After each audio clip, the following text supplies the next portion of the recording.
What is mindful speech? What do you think? I have no idea. If you were to guess, what do you think, like mindful speech? Maybe like, I don't know, sign language. You think sign language is mindful speech? Yeah.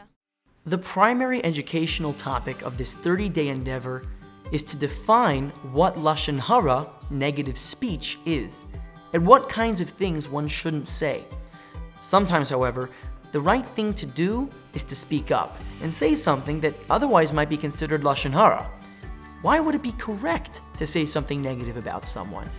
It may be permissible, or even obligatory, to say something negative about someone when we're doing so to fulfill another mitzvah. In this case, it's not destructive bad-mouthing, which causes hatred and acrimony.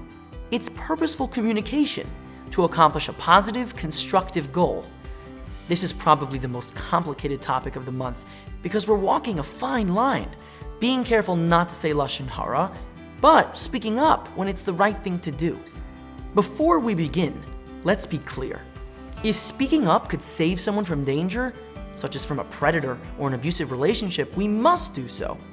The laws of Lashon Hara don't mean to silence us and allow harm to occur. When life and limb are at risk, we have to take action by speaking up and sharing information to protect people. This is clear from Leviticus 19:16, which commands us not to stand on our brother's blood. This means that we can't stand idly by while someone's in danger.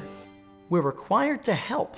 In fact, this phrase is the second half of the very same verse that forbids speaking Lashon Hara. It's as if to say, don't speak Lashon Hara, but if there is a need to act to save someone from harm, you should.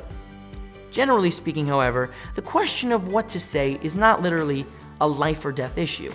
Although that's the clear-cut case, most of the time, the right thing to do is more subtle and complex.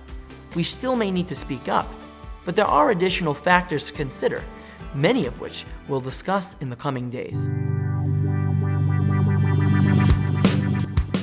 For today's daily to-do, think about the why when you speak, and be careful to have a constructive purpose behind what you're saying.